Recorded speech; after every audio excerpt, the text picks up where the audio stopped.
নমস্কাৰ এই মুহূৰ্তত দিবলৈ লৈছো আজিৰ ৰাতিপুৱাৰ বহুকেইটা গুৰুত্বপূৰ্ণ খবৰ। আজি হৈছে 9 মে। আজি ৰাতিপুৱাৰ প্ৰথমটো খবৰ হৈছে এটা বিগ ব্ৰেকিং নিউজ। এই মুহূৰ্তত জনাই আছো ৰাজধানী দিল্লীত হাই এলাৰ্ট জাৰি কৰা হৈছে। কাইলৈ দিল্লীৰ সকলো শিক্ষা অনুষ্ঠানৰ লগতে অনুষ্ঠান প্ৰতিষ্ঠান বন্ধৰ নিৰ্দেশনা কৰিছে। আমি পুনৰবাৰ জনাই আছো ৰাজধানী দিল্লীত হাই এলাৰ্ট জাৰি কৰা হৈছে। শিক্ষা অনুষ্ঠান প্ৰতিষ্ঠান সকলো বন্ধৰ নিৰ্দেশনা কৰা হৈছে।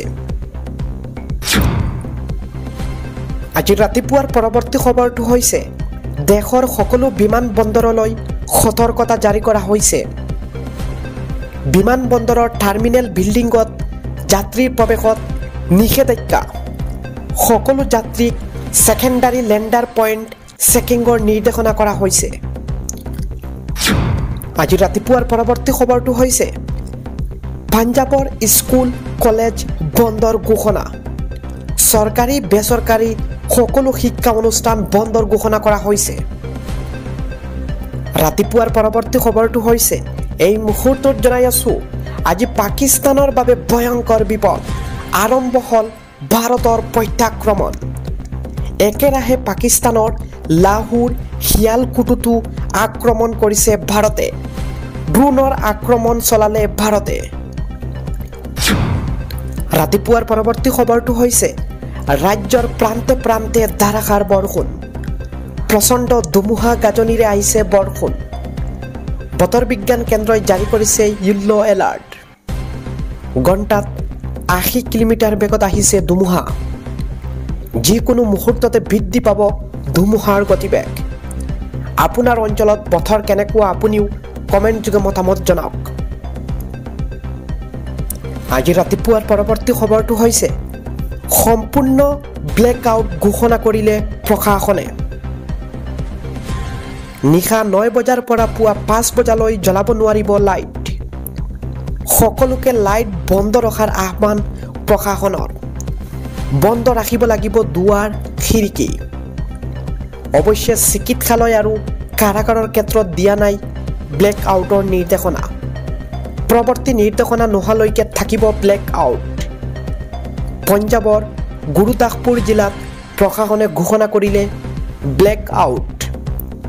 পাকিস্তান সীমান্তৰ লগতে সংলগ্ন গুৰুদাসপুৰ। ব্লেকআউট ঘোষণা কৰা প্ৰথমখন জিলা হৈছে গুৰুদাসপুৰ। পৰৱৰ্তী খবৰটো হৈছে এই মুহূৰ্তত জনাই আছো এটা বিগ নিউজ।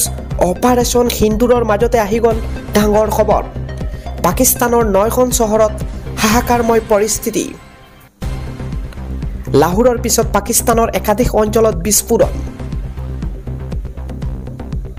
পাকিস্তানৰ 9 চহৰৰ 12 স্থানত ড্ৰোন আক্ৰমণৰ অভিযোগ পাকিস্তানৰ। ৰাৱালপিণ্ডি, গুজৰানৱালা, চাকুৱাল, আটুক, বাহালপুৰ। আমি জনাই আছো এই মুহূৰ্তত পাকিস্তানৰ স্থানসমূহ মিয়াৱালী, শ্ৰদ এইসমূহ ঠাইত ড্ৰোনেৰে বিস্ফোৰণ সংঘটিত কৰাৰ অভিযোগ। পাকিস্তানৰ ISPRA সঞ্চালক প্ৰধান লেফটেনেণ্ট জেনেৰেল আহমেদ শ্বৰীফৰ দাবী। বিস্ফোৰণ সংঘটিত কৰা ড্ৰোন ধ্বংস কৰিছে পাকিস্তানী সেনাই।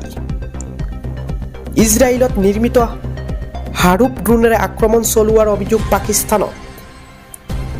পাকিস্তানৰ 9 চহৰত এই হাহাকাৰময় পৰিস্থিতি।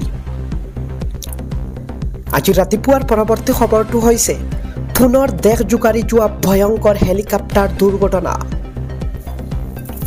হেলিকপ্টাৰ দুৰ্ঘটনাত 5জনকৈ যাত্ৰীৰ মৃত্যু হোৱাৰ খবৰ।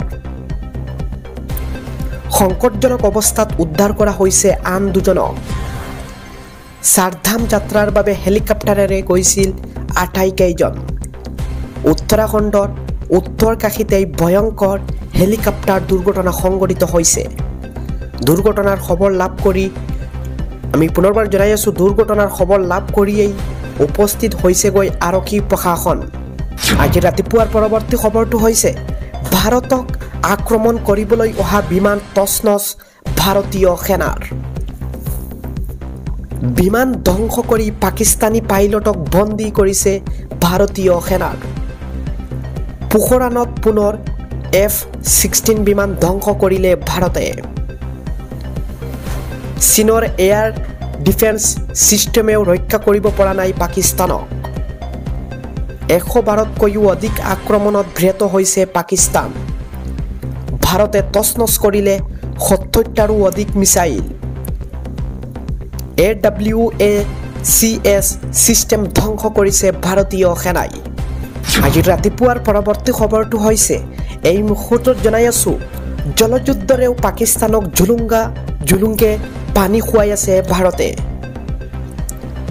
হিন্দু জলচুক্তি বাতিলৰ পিছত অব্যাহত ভাৰতৰ জলযুদ্ধ প্ৰায় 24 ঘণ্টা পানী বন্ধ ৰাখি হঠাতে খুলি দিয়া হল চেনাব নদীৰ বান্ধ প্ৰায় দুটাকৈ বান্ধৰ ৰখাই থোৱা পানী হঠাতে এৰি দিলে ভাৰতে পাকিস্তানত হাহাকাৰ ফ্লাড এলাৰ্ট জাৰি কৰা হৈছে চেনাব নদীৰ 28,000 কিউসেক পানী হঠাতে এৰি দিলে ভাৰতে পাগলাদিহাৰ বান্ধৰ 5খনকৈ গেট খুলি দিয়া হল সালাল বান্ধৰ এখন গেট খুলি দিলে ভাৰতে পাকিস্তানৰ হিয়ালকুট গুজৰাট আৰু কাদিৰাবাদত ফ্লাড এলাৰ্ট জাৰি কৰা হৈছে আজি ৰাতিপুৱাৰ পৰৱৰ্তী খবৰটো হৈছে 11 মেত হ'বলগীয়া IPLৰ মেচ স্থানান্তৰ ধৰমশালাৰ সলনি আহমেদাবাদত হ'ব খেলখন পাঞ্জাব কিংছ আৰু মুম্বাই ইণ্ডিয়ানছৰ মাজত আছিল খেল ভাৰত পাকিস্তানৰ মাজত চলি থকা উত্তেজনাৰ বাবে এই সিদ্ধান্ত